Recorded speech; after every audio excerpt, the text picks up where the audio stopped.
여호수아 20장과 21장을 읽었습니다.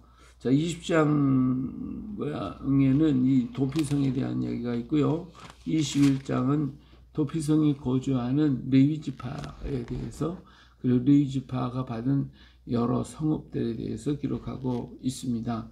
자, 이 도피성이라고 하는 것은 우리나라에서는 소도라고 부르고 있고요. 여기에는 제사장들이 살고 있었고, 또 도피성은 사람들이 고의성이 있는 게 아니라 우발적인 사고로 인하여 사람의 생명을 잃게 되었을 때에 그 사람을 해친 사람이 도망을 가는 곳입니다. 만약에 거기서 그 사람이 남아있다가 그만 그 가족들에게 잡히거나 그러면 그들은 그 억울하게 죽임을 당할 수밖에 없게 되겠죠. 그 사람들은 가만히 있지 않겠죠. 그러니까 고의성이 없는데 우발적인 사고, 이런 불의의 사고를 당했을 때, 오늘날은 과실치사라고 그러죠. 자, 이런 일을 당했을 때 이들은 그 도피성으로 도망을 가게 됩니다.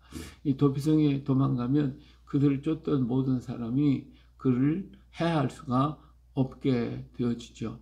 그리고 이 도피성에 들어간 이 사람은, 가해자는 그 성읍에 들어가서 그 장로들에게, 그 안에 있는 제사장과 재판장들, 이 사람들이 거기에서 그를 보호하게 되는데, 그 사람이 정말 미워함이 없이 부지중에 그 이웃을 죽였다라고 하는 것이 증명이 될 때에 그는 그곳에서 남아있을 수가 있게 됩니다. 자, 여기 남아있는 사람은 그러면 계속 여기서 살아야 되느냐?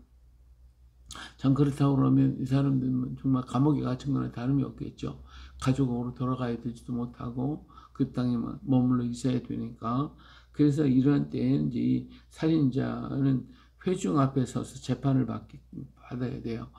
다시 말하면 이제 그 가족이라든지 모든 사람들이 다 있는 앞에서 정말 모든 사람이 인정할 수 있도록 그가 증명이 되어질 때에 그는 그 가족도 이 사람이 과실이 아니다라고, 고의성이 없다라는 것이 증명이 되어지고, 그런 재판이 회중 앞에서 원만하게 해결되어졌을 때에 그는 자기 집으로 돌아갈 수가 있고, 아니면 그 당시에 거기에 있던 제사장, 그 당시에 제사장이 거기에 살고 있을 때 그 제사장이 죽으면 그는 자기 집으로 돌아갈 수가 있다고 했어요. 6절에 보니까 그 살인자는 회중 앞에서 재판을 받기까지, 또는 그 당시 대제사장이 죽기까지 그 성읍에 거주하다가 그 후에 그 살인자는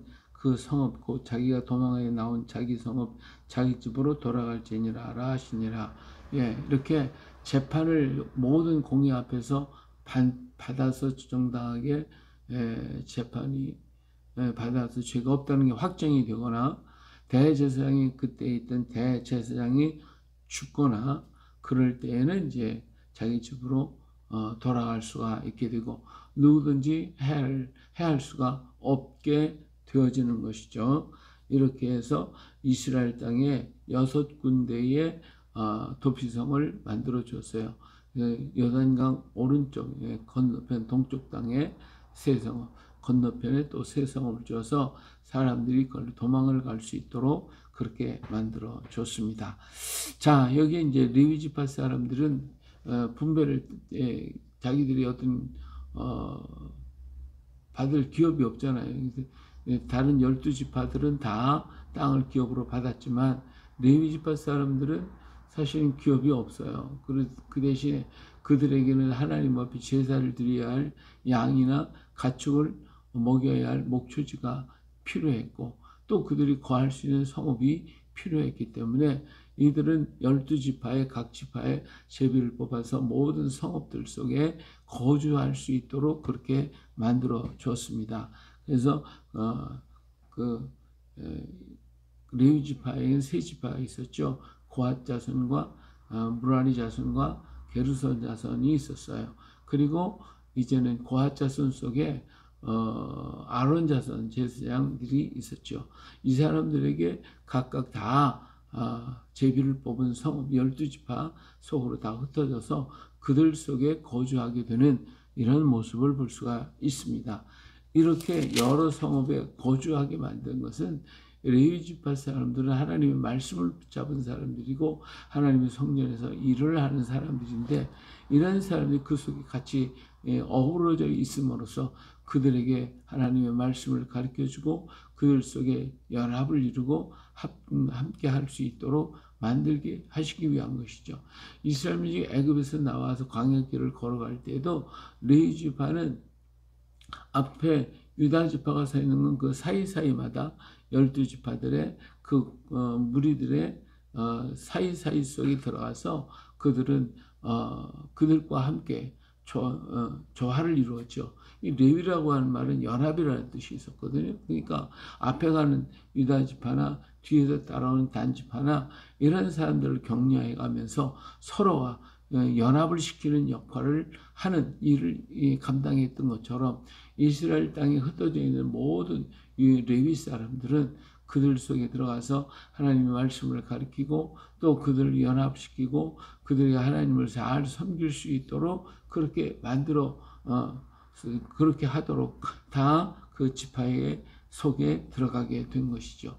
이처럼 오늘 우리 믿음의 성도들은 세상으로 들어가서 그 세상 속에 가서 소금이 되어야 되고 빛이 되어야 되고, 그래서 그 사람 세상에 속한 사람들을 그리스도 앞으로 이끌어 드리는 역할을 감당해야 할 줄로 믿습니다.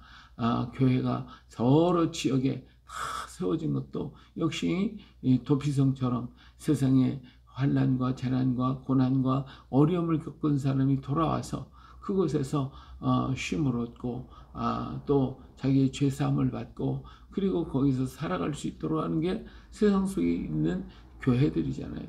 마찬가지 성도들도 온 땅 속에 흩어져서 그들을 만나는 자를 주 앞으로 인도해드리고 그들이 하나님 말씀을 전하고 그들을 구원하는 역사를 일으켜가는 그러한 은혜가 있어야 한다 그 말이시죠. 그래서 오늘 우리는 산속으로 들어가는 홀로 있는 것이 아니라 사람들 속에 들어가는 것이고 그 모든 세상 속으로 들어가서 그들 가운데 거하면서 그들과 함께 하나님의 복음을 증거하고 전하여 그리스도 앞으로 인도해 드리는 역할을 감당해야 되는 것입니다. 그렇기 때문에 오늘 우리는 거룩해야 되고 오늘 우리는 소금의 맛을 가져야 되듯이 맛이 있어야 되고 또 어둠의 속에 들어가서 빛을 발하여 그들로 하여금 오게 만드는 역할을 해야 되기 때문에 오늘 우리는 맛이요 그리고 빛이요 또 모든 사람들 속에서 그들과 함께 거하는 그러한 우리 성도여야 한다 그 말입니다. 이름으로써 께서 우리를 통하여 하나님의 살아계심과 역사하심과 일하시는 모든 것들을 보여주고 나타내서 하나님께로 돌아오게 만드는 역할을 해야 할 줄로 믿습니다. 그러나 이 일을 감당하지 못한다면 백성들은 다 썩어버리죠. 소금이 마철 그 속에 들어가서 역할을 해야 이들이 썩지 않는데 역할을 못하면 그들이 썩음을 당하게 되고, 그리고 레위 지파는 소금의 맛을 잃었기 때문에 바뀌어버려 밟혀버리듯이 오늘 우리가 똑같다 그거예요. 밟혀버릴 수밖에 없는 것이죠. 그렇기 때문에 오늘 우리에게 맡겨주시고 우리에게 주신 사명을 잘 감당할 수 있도록 언제나 성령 충만, 은혜 충만, 능력 충만 받아서 아버지의 큰 뜻을 드러내고 나타낼 수 있는 오늘 우리 모두가 되어줄 수 있기를 예수님의 이름으로 축복합니다. 할렐루야.